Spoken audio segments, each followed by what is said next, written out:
நாளைக்கான வீடியோக்கான ஒரு ப்ரோமோ தாங்க வந்திருக்கு. ப்ரோமோ வந்து சூப்பரா இருந்துச்சு அப்படின்னு தான் சொல்லணும். அதாவது என்னடா ஹேமா வந்து நல்லவளாவே இருக்காளே அப்படின்னு சொல்லிட்டு ஆச்சரியமா பார்த்துக்கிட்டு இருந்தோம். டக்குன்னு வந்து இன்னைக்கு வந்து வில்லியா பழையபடி மாறிட்டாங்க அப்படின்னு தாங்க சொல்லணும்.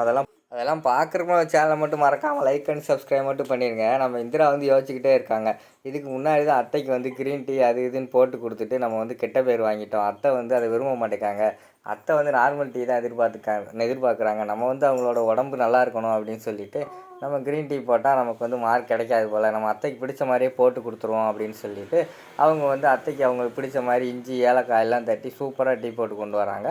கொண்டு வந்துட்டு அந்த இடத்துல வந்து ஹாலில் எல்லாருமே இருக்காங்க. ஹேமா, அதுக்கடுத்து அவங்க ஹஸ்பண்டு ராமச்சந்திரன், ஜெயா எல்லாருமே இருக்கிற மாதிரி காட்டிக்கிட்டு இருக்காங்க. அப்போ வந்து ஜெயாக்கும் ராமச்சந்திரனுக்கும் இந்தாங்க மாமா டீ, இந்தாங்க தட்டி எடுத்துக்கோங்க அப்படிங்கிற மாதிரி சொல்லிட்டு கொடுக்குறாங்க.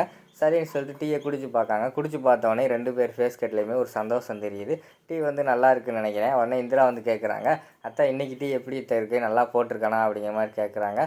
நல்லா இருக்குமா, இன்றைக்கி தான் உன் டீ சூப்பராக இருக்குது, இதுக்கு முன்னாடி போட்டையே அது குடிக்க முடியலை. ஹேமா பார்த்தியா, உன்னை விட சின்ன பிள்ளை கடைசி மருமக, அவள் எவ்வளோ சூப்பராக டீ போட்டு அசத்திக்கிட்டு இருக்கா பார்த்தியா, உனக்கு இன்னும் டீ கூட போட தெரியல. என்னமோ அன்னைக்கு ஒரு டீ போட்டையே அதெல்லாம் டீயா, வாயில் கூட என்னால் வைக்கக்கூட முடியல அப்படிங்கிற மாதிரி சொல்லிவிட்டு திட்ட ஆரம்பிச்சிடுறாங்க.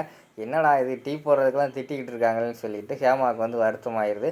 அந்த நேரத்தில் அவங்களோட ஃபேஸ் வேறு சுருங்க ஆரம்பிச்சிடுது. அதை பார்த்து அவங்க ஹஸ்பண்ட் வந்து, ஹேமா இதுக்கெல்லாம் எதுக்கு ஃபீல் பண்ணுற, ஃப்ரீயாக விடு அப்படிங்கிற மாதிரி சொல்லிக்கிட்டு இருக்கிற மாதிரி காட்டுறாங்க. இருந்தாலும் ஹேமா வந்து கண்ணீர் விட்டு அந்த இடத்துல இருந்து அழுகிற மாதிரி காட்டுறாங்க. ஐயோ ஹேமா வந்து அழுகுறாங்களே அப்படின்னு சொல்லிட்டு இந்திரா என்ன பண்ணுறாங்கன்னா, பக்கத்தில் போய் அக்கா அழுகாதீங்கக்கா, இதெல்லாம் சும்மா தான்க்கா, ஒரு போட்டி தான்க்கா அப்படிங்கிற மாதிரி எடுத்து சொல்கிற மாதிரி காட்டிக்கிட்டு இருக்காங்க.